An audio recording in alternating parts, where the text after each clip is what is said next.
guys, what's up? Welcome back to the channel. Now, for this second video, I thought that it would really make sense to do top 20 of my favorite albums from 2003, since the year just ended, and also this channel is brand new, so you guys probably don't know yet my musical taste and my musical palette. So, spoiler alert, this top 20 is going to include a lot of genres, from progressive metal to progressive rock to the death metal, melodic death metal, even some pop and some hip hop. A lot of stuff, but it will mainly be focused on metal because that's my favorite genre of music. So let's start at number 20 with In Flames For Gone. Now, I must admit I have never been a huge fan of In Flames, despite being a big fan of melodic death metal. I've always been into bands like Dark Tranquillity and Amon Amarth and Arch Enemy, but somehow In Flames never clicked for me. But this changed with For Gone, which was so hyped when it was released that, I had to check it out. And right from the get-go, I was hooked. This combines all the melodic death metal elements from early In Flames with a more modern production, with some more sing-along choruses. It combines the old and the new really well. It's got some synthy work. It's got some catchy melodies. I loved right from the get-go the song Meet Your Maker. That for me was a standout right away. But this whole album, I really dug it, especially the first half. And honestly, thanks to this album, I went back to discover the early In Flames album. And to be honest now, I'm really enjoying stuff like Colony, stuff like Clayman, so much that I've picked up some of them. So, number 20, we got In Flames For Gone.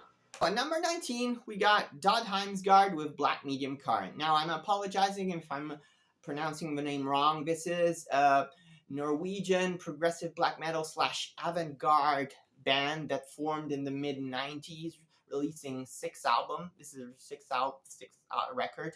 Now, if you like stuff like Arcturus, Solifald, but with a little bit more of that black metal influence in it, so more tremolo picking, more blast beats, you will love this. This is very experimental, very quirky, but also very in that progressive black metal vein. This album is a real journey, and it's sung half in English, half in Norwegian, and that makes it really interesting. It's not an easy listen, but guys, if you like progressive black metal, if you like avant-garde, please check this album out. Number 18, we have Paramore, This Is Why. Now, this is a band that never fails to deliver a good album. I admit it, I was more of a fan of the early work, like Riot, like Brand New Eyes, or the self-title. Wasn't that much into After Laughter, but this album is them going back to their rock roots, and they just never fail to deliver. Hayley Williams, as usual, great performance. So yeah, really enjoyed it. Paramore, This Is Why.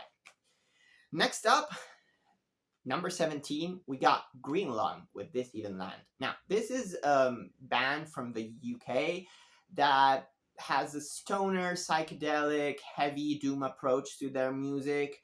Is reminiscent of bands like Black Sabbath, Uriah Heep, Jethro Tull, because they also have a kind of a folky element to it. And this album is really great. No wonder it has been hyped a lot, but I've been listening to this album nonstop still since I first discovered it. Lyrics are kind of a cult. There's a lot of Hammond organ in this album, a lot of great guitar solos.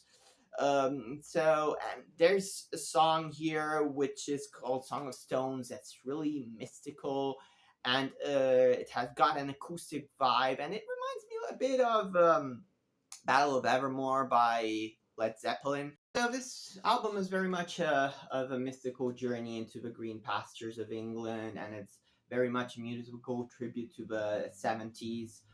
Um, with, it's very reminiscent of bands like Black Sabbath, Uriah Heep, Deep Purple, even Jethro Tull. Great album. Number 16, we have Beyond the Black, with their self-titled album released by Nuclear Blast this year.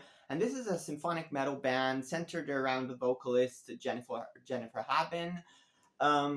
This band to me is one of the best in the genre. If you like stuff like Nightwish Within Temptation, this album is very catchy, very melodic, very rocky. There are some folk elements in it. There are some harsh vocals in it.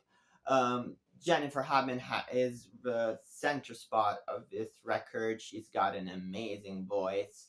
I love the track Winter is Coming. That's my favorite on this album. Yeah, overall, if you like this kind of music, I really recommend this band and this album.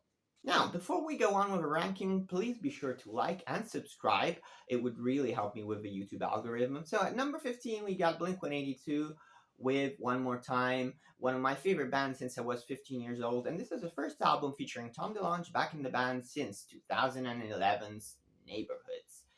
Now, this album is them being more mature, more introspective, dealing with the issues they had between each other and in the last few years, and really thinking about how it took so many bad things to happen, like Travis's plane crash, Mark's leukemia, to bring the band back together, and especially to reconnect Tom and Mark. This album musically is more of a punk rock, pop punk album compared to their previous effort, 9. But it's also got some other poppier moments, some synth moments like in the song Blink Wave. This album also has some Angels and Airways kind of style moments. And regarding the songs, I really like the first single, Edging, with that iconic line, I'm a punk rock kid, I came from hell with a curse, she tried to pray it away, so you're in church. That's so old school Blink, right? And also the song Turpentine with that reverberated guitar, Mark screaming in More Than You Ever Know. That's very reminiscent of songs like Stockholm Syndrome or Feeling This from the self-titled album. Overall, this is a great return to form for Blink-182, and I can't wait to see them live. Next up, we have a sophomore effort by Olivia Rodrigo entitled Guts. And Olivia, to me, is one of the most interesting artists in the mainstream pop world right now. This album is totally a step up from her first album, both regarding, the songwriting, the lyrics, the melodies, her vocal performance.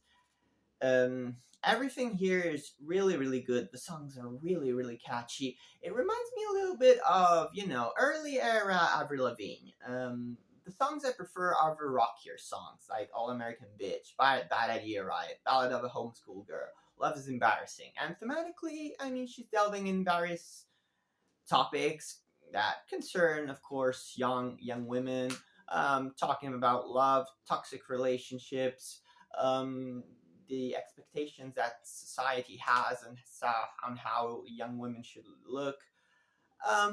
This album is really, really fun, and a lot of these songs have been stuck in my head for the past months. So, great effort. Next up, we have Coco Moon by Owl City. Now, Owl City, for those of you who don't know, is a pop/theatrical pop/electropop project by Adam Young. US composer Adam Young, and this to me is his best effort in over 10 years.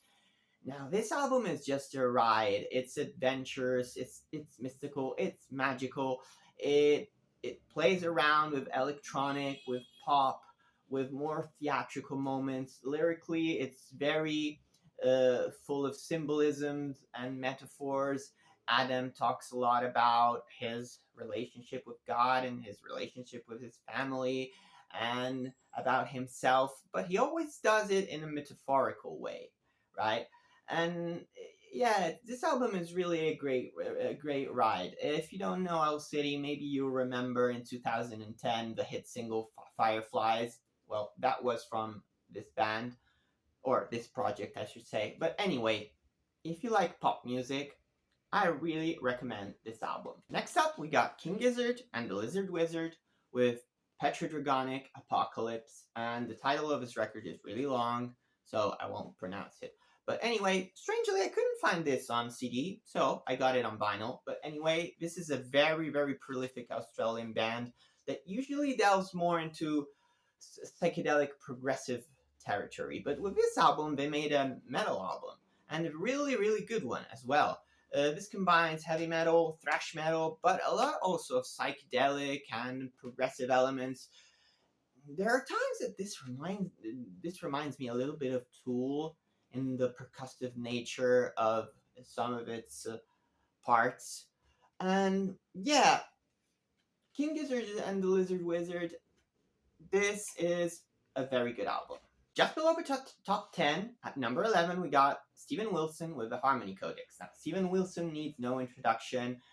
Legendary producer, but most of all, frontman of the iconic Porcupine Tree. And this, to me, is his best effort since 2015's Hand Cannot Erase. Now, this is him continuing to delve into more of that electronic, ambient territory. But, I mean, I would say this sums up his solo career pretty well, because it's got some progressive rock moments, like, for example, in the 10-minute plus instrumental Impossible Tightrope. It's got some more singer-songwriter moments, like on Beautiful Scarecrow. It's got a duet with Ninette, the great female vocalist Ninette, that already appeared in his song Pariah and his album Hand Cannot Erase. But overall, this album is very atmospheric, very brooding, very dark, focuses a lot on electronic passages and creating the atmosphere. It's got a gorgeous, gorgeous production, some amazing blues solos, guitar solos, like the one on Rock Bottom. So overall, this album isn't an easy listen at all, and I mean, Steven Wilson fans know that, but it's a really great album, really great return to form for Steven Wilson. So we have officially entered top 10 territory, and at number 10, we have Cattle Decapitation, Terrasite, released on Metal Blade Records. Now, to be honest, I wasn't familiar of this band. I mean, I knew this band, but I wasn't familiar with their music prior to this album, because I always thought of them as a grindcore / brutal death metal band. And that's not really my cup of tea. But to be honest, this album really leans more towards the technical death metal side of things. Sure, it's very brutal, very in your face, amazing technicality, amazing riff, amazing vocals from Travis Ryan. And from someone who's new to this band, hearing his semi-clean, goblin-like vocals is very, very interesting. But you know, there are passages, especially in the choruses, which can be very, very catchy. And I mean, I wasn't expecting Cattle Decapitation to end up the album with a 10-minute song that starts with a piano and some symphonic instruments, building up to this climax where the band then just starts, rolling into it. But yeah, so this album is really great. Cattle Decapitation, as usual, focuses on planet Earth and how humans are destroying it. This album, to me, is very, very inspired. It's a great listen from start to finish, so really recommend it. Coming in at number 9, we got Krypta, Shades of Sorrow. Now, Krypta is an all-female band from Brazil. And they are a death metal band, and you may know the vocalist Fernanda Lira and the drummer Luana D'Ameto from Nervosa, the thrash metal band Nervosa from Brazil. But when they parted ways with Nervosa, they formed this project. And I must admit, I was a little bit lukewarm on the first album. It didn't convince me fully. I even got the chance to interview them at Wacken Open Air 2022, the whole band. That was a really cool experience. But, so I didn't have so many expectations on this album, but this just blew me away. It's a total step up from the first one, both in terms of inspiration, in terms of songwriting, in terms of technicality. This album is full of guitar shredding, full of guitar solos. This band has two amazing players, um, Taina Bergamaschi and Jessica Falchi on guitar. They are amazing guitar players. This album is just full of virtuosity. It retains some of the epicness of the first record with the last song, Lord of Ruins to me, but this goes into the more technical and brutal death metal side. Um, yeah, this was honestly very unexpected, and to me, probably my favorite death metal album of the year. Coming in at number 8, we have the post-hardcore / black gaze UK band Svalbard, and this to them was a big deal, this album, because it was the first one released on Nuclear Blast, and this one is a very emotional ride, a very intense listen, because it's basically a concept album depicting the battle against depression of the lead singer Serena Cherry. So, yeah, it takes us on a journey through the mental illness and how also it's received by society. Um, it it musically, it's got that black metal feel to it, a lot of tremolo picking, a lot of reverberated guitars, a lot of atmosphere, very brutal, very intense, uh, but also can be very uplifting sometimes, because Serena has this wonderful clean vocals, even though, like, let's say 90% of the time she is actually using her harsh vocals. And yeah, to me, this album is, I mean, was one of the greatest surprises of the year, and this band in general was one of the biggest surprises of the year. Um, Again, I really connected emotionally to this one.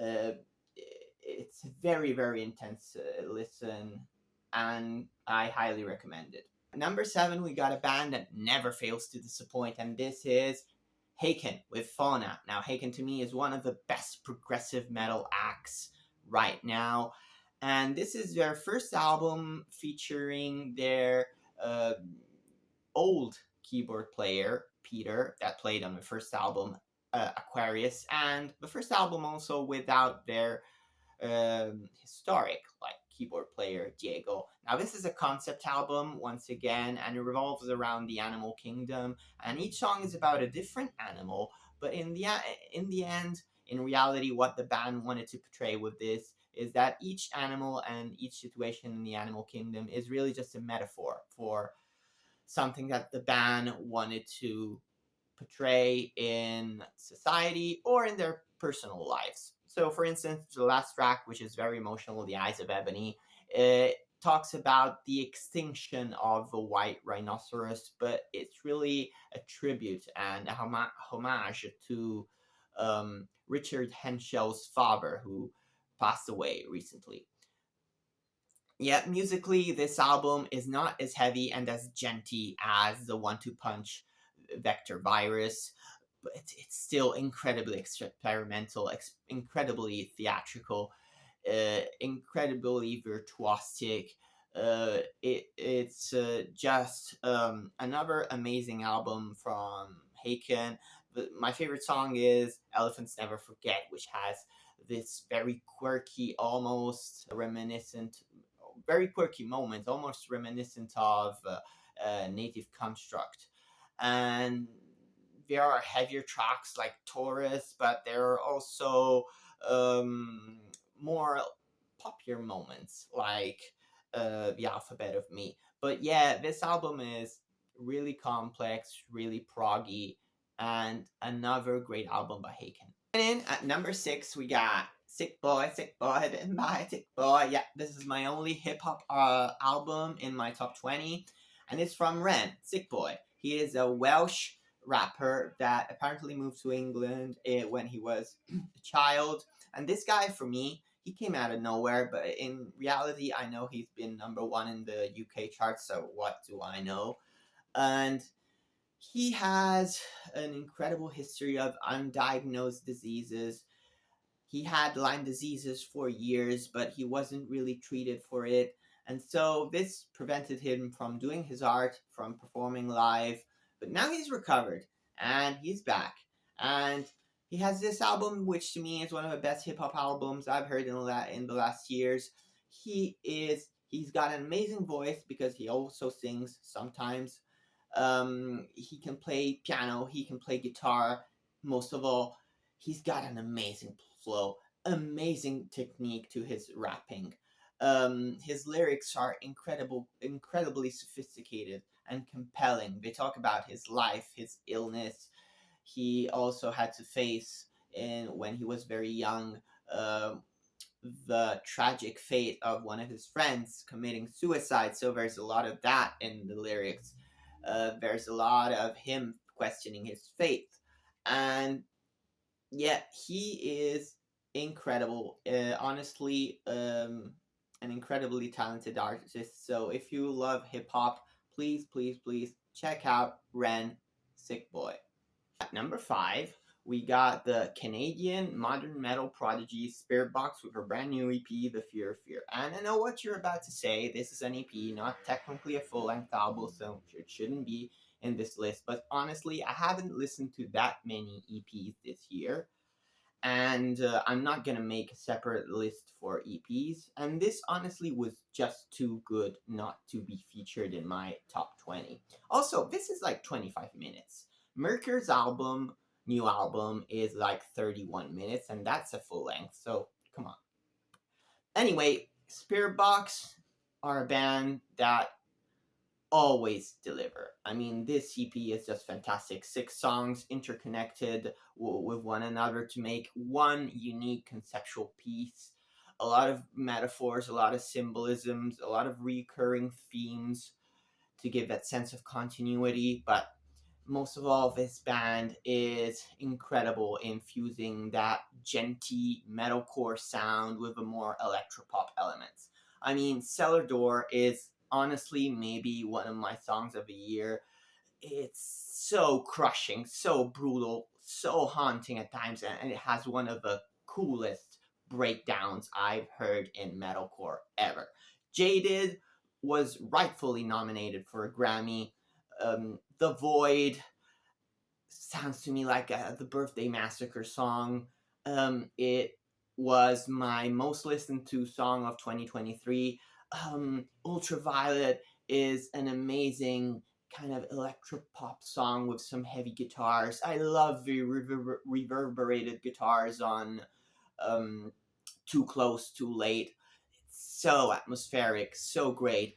Spiritbox is another band that always puts out great music. Number 4, we have Insomnium, the Finnish melodic death metal band with their new conceptual album Anno 1969. And this is, yeah, as I said, a concept album revolving around the witch hunts and the witch trials that happen in a town called Torsaker, if I'm pronouncing the name correctly, in Scandinavia in the 17th century, in which countless women lost their lives, burned at the stake by the Catholic Church just because they were accused of spreading witchcraft and being witches. So this album is very emotional, there's a lot of desperation in it. It's very dark, very brooding, and it tells a story from 2 different perspectives: the perspective of the victims and the perspective of the persecutors. Now, we also have some special guests on this album. We have the lead singer of Rotting Christ is playing in the song White Christ, impersonating the persecutor. And then we have Joanna Kurkela, the female vocalist, Joanna Kurkela, and she is impersonating one of the victims. Now, this album is Insomnium blending their usual melodic death metal, but as they did in their post Winter's Gate albums, they are infusing a lot of atmospheric black metal sound in this. There's some folky elements, some acoustic elements. There's some incredible guitar solos.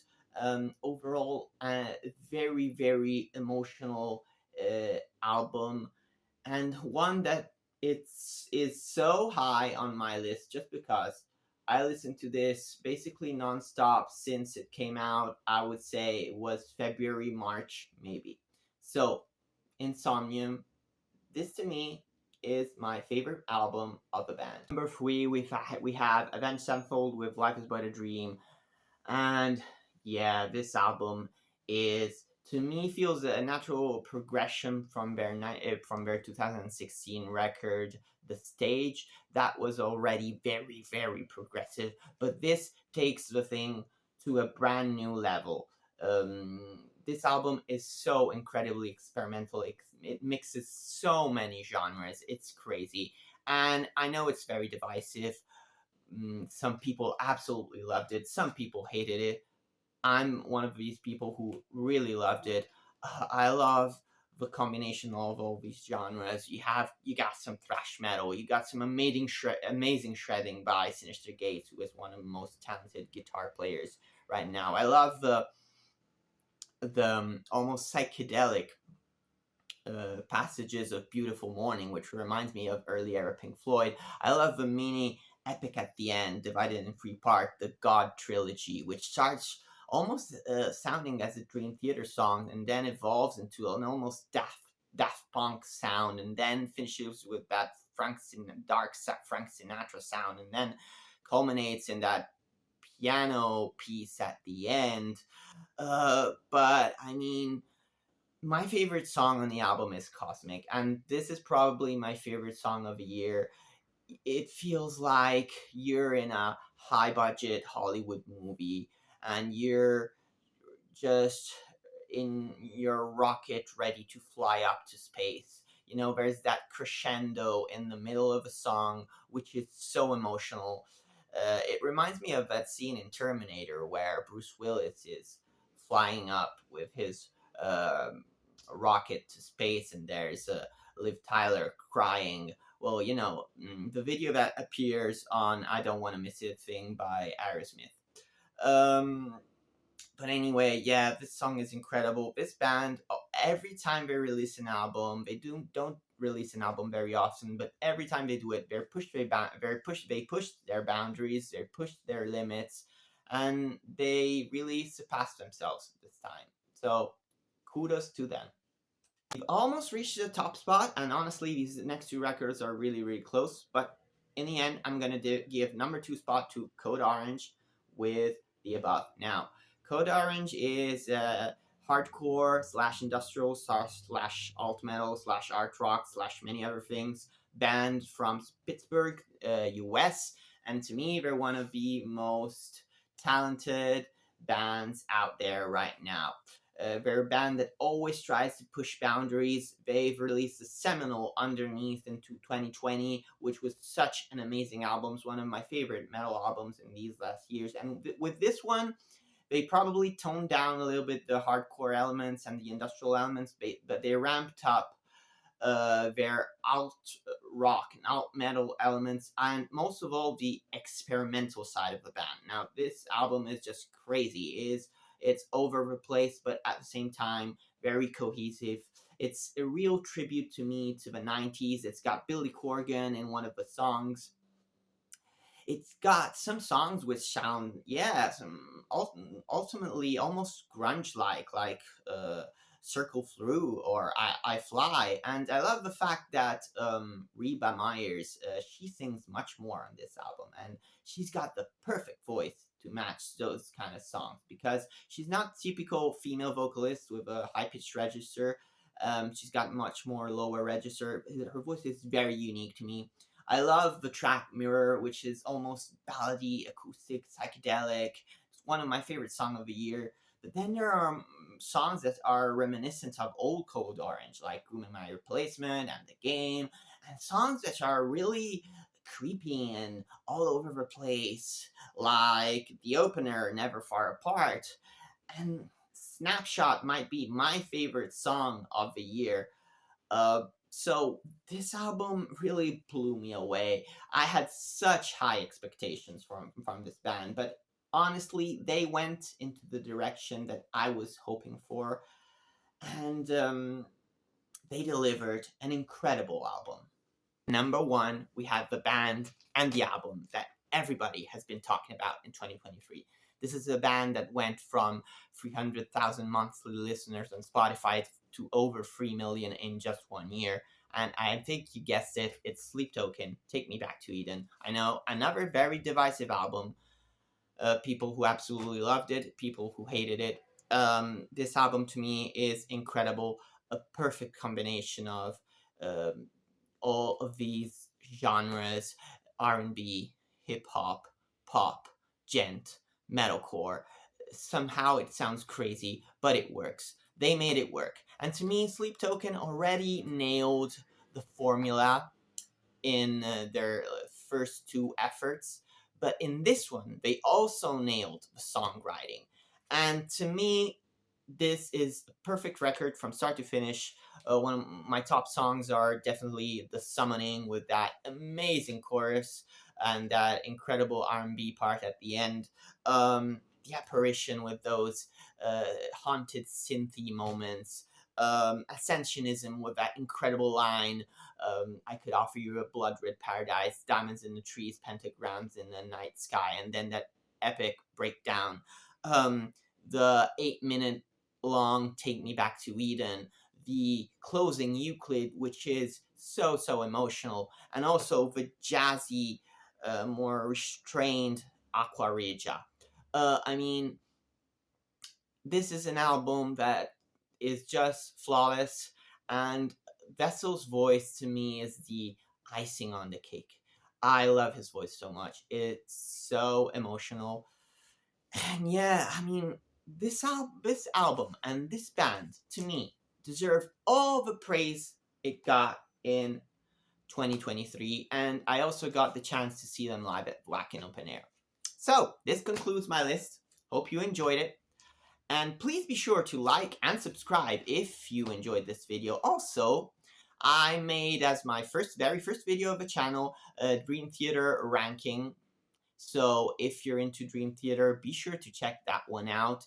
And yeah, 2023 has been a blast. And answering the question that I posted on my thumbnail of this video, yeah, to me 2023 was one of the best years in music in the last probably 6 years. So many incredible albums. All of these albums I mentioned in my top 20 are really strong and really solid. So that being said, see you in the next video with a lot of more content.